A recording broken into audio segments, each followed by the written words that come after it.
Hi there, folks. It's Roger from There Be Giants. Welcome back to another episode of Giant Talk. And as you often know, I kind of like to have a look and dig a bit deeper into things that interest me and, prick my curiosity.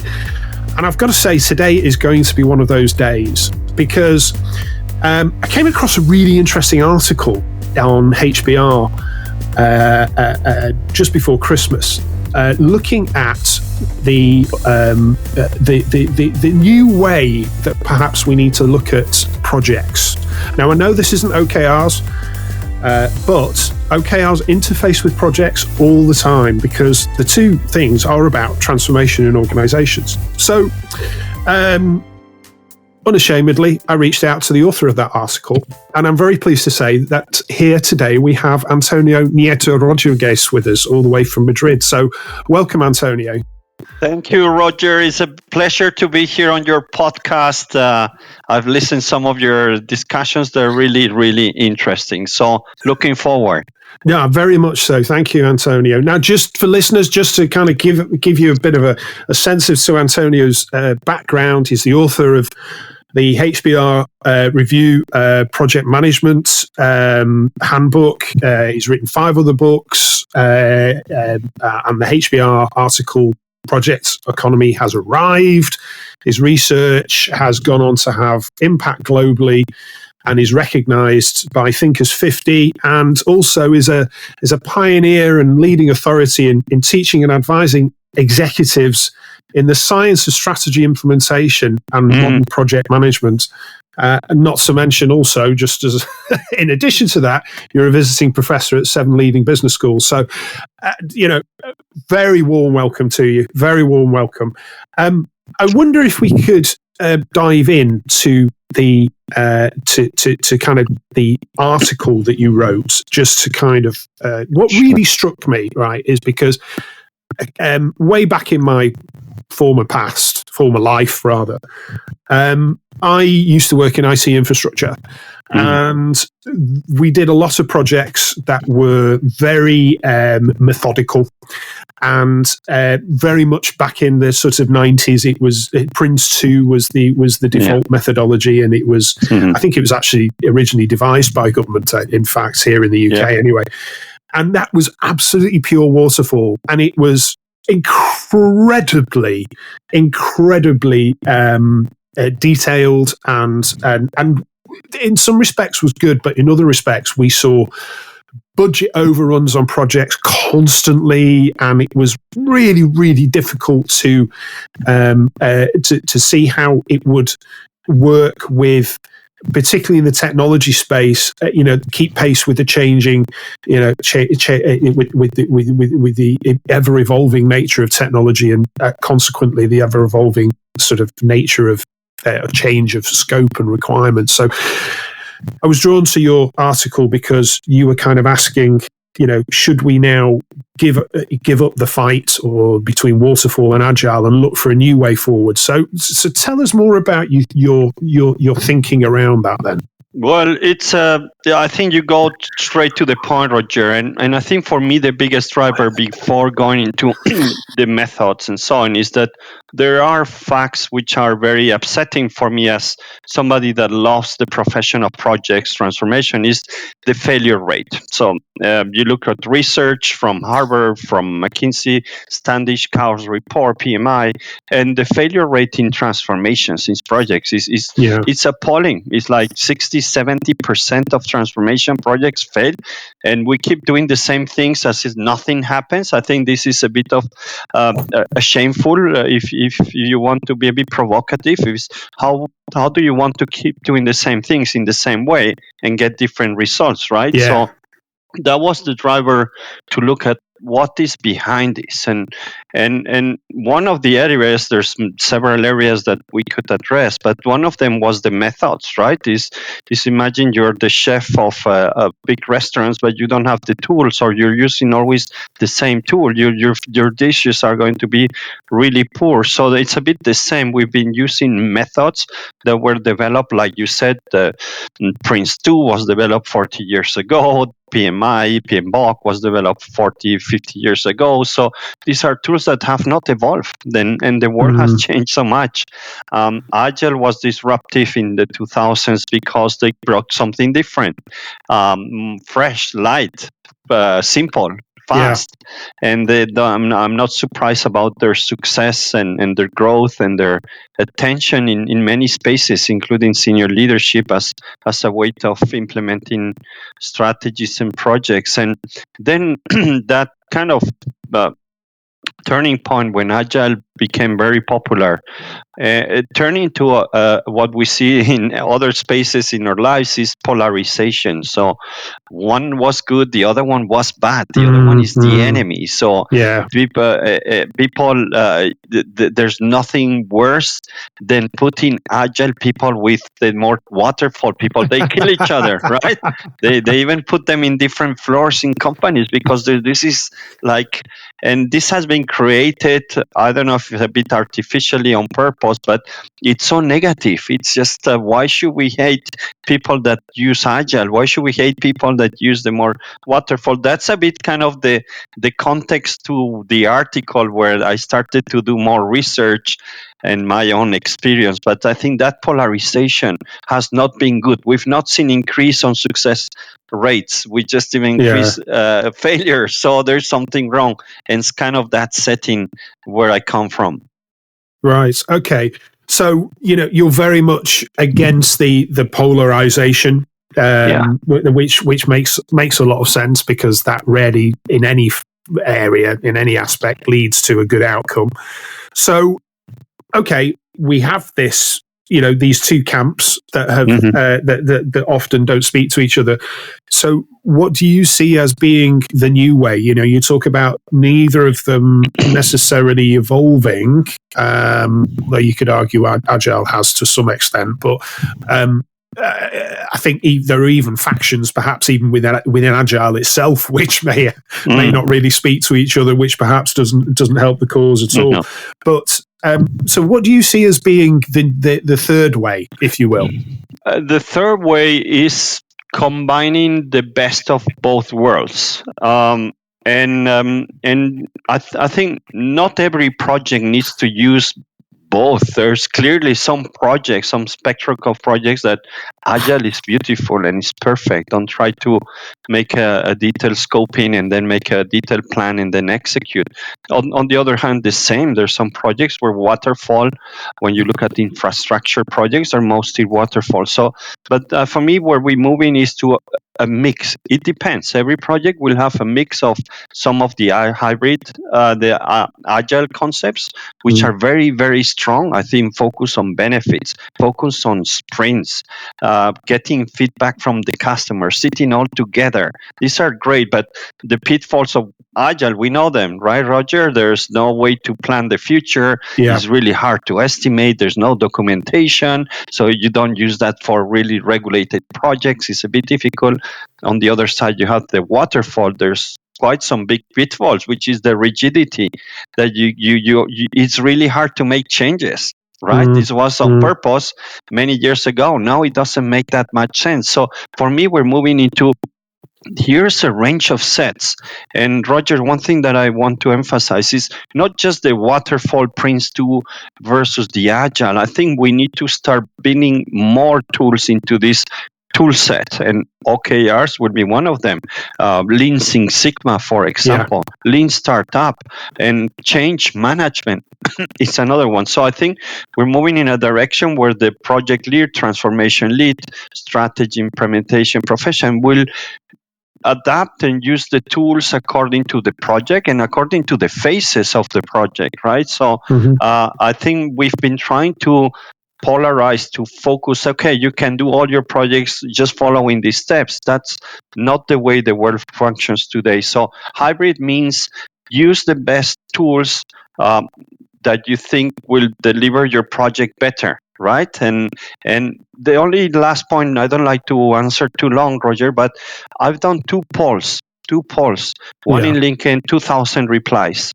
Yesterday, I had a webinar with PMI, more than 3,000 people on the call. And I answer, are you using hybrid? Are you using just waterfall, agile, or hybrid? 80% of they're using hybrid methods. So Right. practitioners are already using this kind of best guessed approaches, but there's nothing on the theory, on the best practice yet. So we're using it. I'm sure you're using it, Roger. I'm using it. Nobody told me. It's just it makes sense. So it's kind of practitioners are kind of organically, developed their own way of doing it, and it sounds like, the owners of these well-established methodologies just are kind of not stepping up to the mark and not actually coming up with that hybrid methodology. Exactly. And I think that's where I'm a bit puzzled, and I just launched a new research to find out about hybrid. What does it mean? Because there's no research, there's no very, very few academic work, or not even academic. So I think it's a situation where we need to define it. We have the opportunity to define what we want to call hybrid. And the challenge for us in this profession is that when you talk to senior leaders, hybrid for them is, do you work from home or from the office? Right? So we also need to come up with something that makes sense to senior leaders to embrace it. So that's also one of the challenges I'm trying to, not myself, but with the experts, to come up with a proposal. And if any of our listeners kind of find themselves actually recognizing that they're taking a hybrid approach, is there a way that they could get involved in this research? Are you looking to collect data on it? I'm assuming in some way.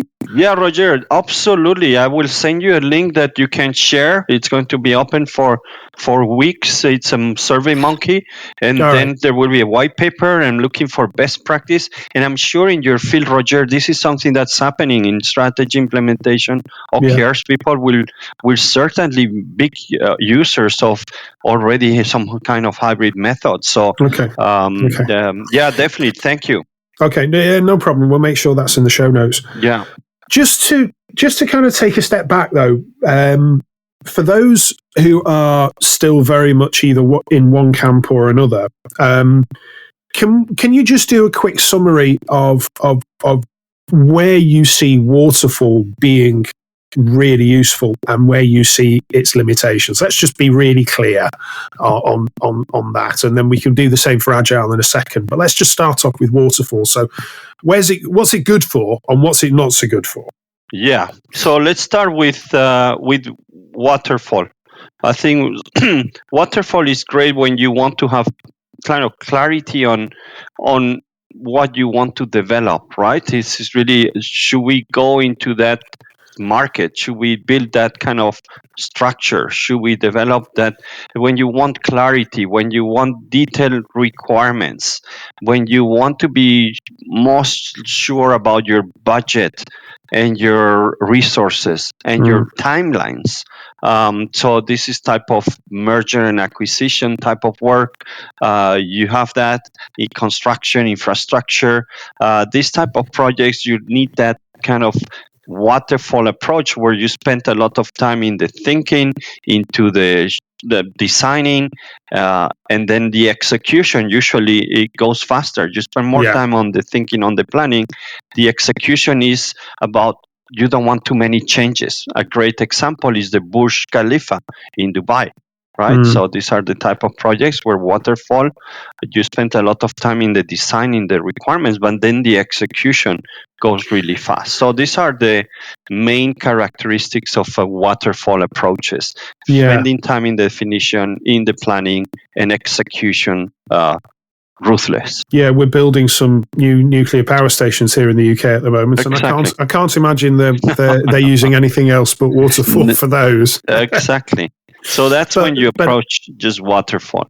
Yeah, but I guess then, sort of going on to the limitations, I'm sure one of them is that if requirements change, because you do so much planning and you literally plan from the start all the way through to the finish, if something, in the early stages changes, then you've got to reconfigure every single step up until the finish, haven't you? Exactly. So that's what makes it very painful, is that things will change. We know that, and the whole process on the Prince 2 and the PMI methodologies is try to avoid any changes. And if you try to change, there's a strong governance, so it's very bureaucratic. For any change, it might take you like 2 weeks just on research, on going through approvals, on checklists and governances. So it's not really fast. If you want a change in a waterfall project, it's going to take you a lot of time, and it's going to take a lot of work to be done. So yes, absolutely, you don't have that agility to react to changes. Okay. So let's look at Agile now. So think of what's it good for and what's it not so good for. So Agile is great when you don't really know. I can tell listeners, you want to develop a website for your business, for your own, you don't know. You might have some examples from others that you've seen. So you start with the concept, but you're not completely sure how it's going to look like the end product.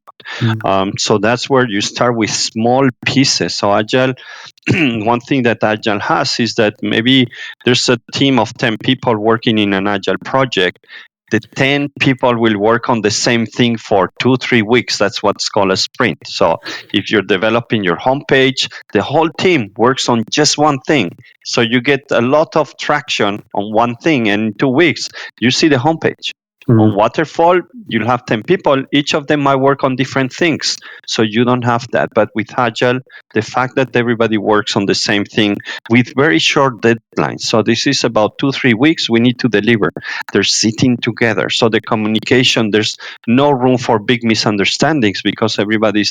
So getting things quickly, even if it's not the final, the minimal viable product, which comes on that philosophy, is something that you can then change, you can rebuild.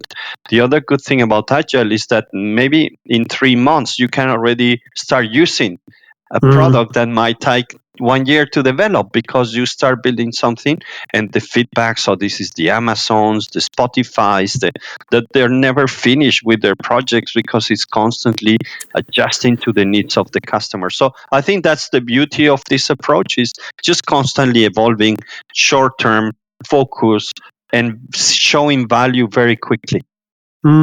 So for a lot of organizations, it can almost become the de facto way of working. It's like you're in a constant state of agile working. I'm thinking of a few organizations we have here in Manchester, like Booking.com is based here in Manchester. Or they certainly have a very large technology center here in Manchester. And I know from talking to people who work there, they're in a constant state of iteration, experimentation, improvement, and even though they are responsible for various different aspects of the overall offering, the overall website, and so on and so forth, there is always constant testing that's going on around different approaches and ideas coming up for how they could sell a bit more of this and sell a bit more of that and improve this and improve that.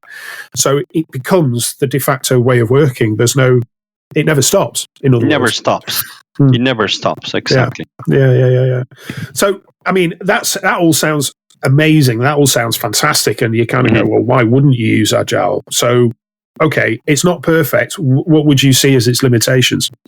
So Agile is that point. You don't know when it's going to be finished. You were talking about that, Roger. So if you want to schedule, how businesses work. They need to have a budget.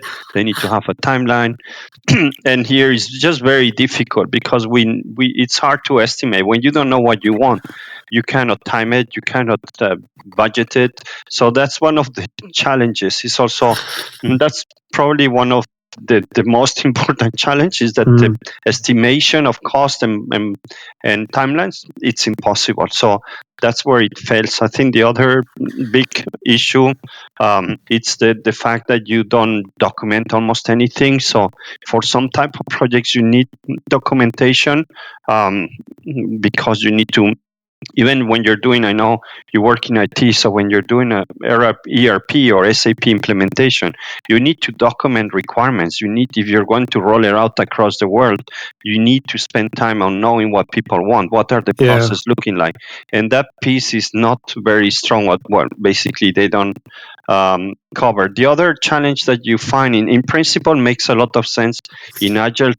They say you need to have the stakeholders involved, the customers involved regularly, but you know as well as me that doesn't happen, especially people are so busy. So if you start missing that constant feedback from key stakeholders and you don't get that, your project will just derail. Slow down. Slow down. So that's I think the three ones that I would highlight on Agile as the pitfalls or challenges. You know, I've often described our work with OKRs as kind of applying the principles of Agile to you know, the overall organization instead of just keeping it within projects, because there's certain aspects of Agile practice which I think are really, really positive around the short, sharp timelines, you know, the sprints, and the fact that it's the kind of unit of performance is the team rather than the individual, and the culture that often comes with those teams around them being,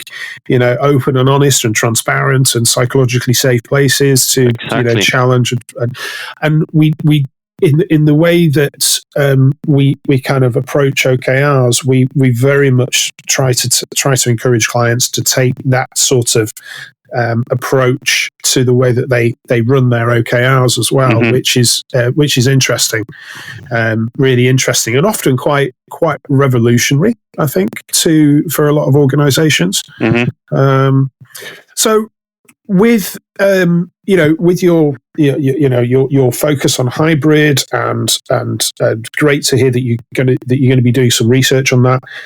Can you give us an idea? Because, like you said, it's kind of organically evolving. Some practitioners are kind of taking up the mantle themselves and finding their own way of doing this. Can you give us any examples of projects which you know have kind of been run in a hybrid way that have actually done really well from that?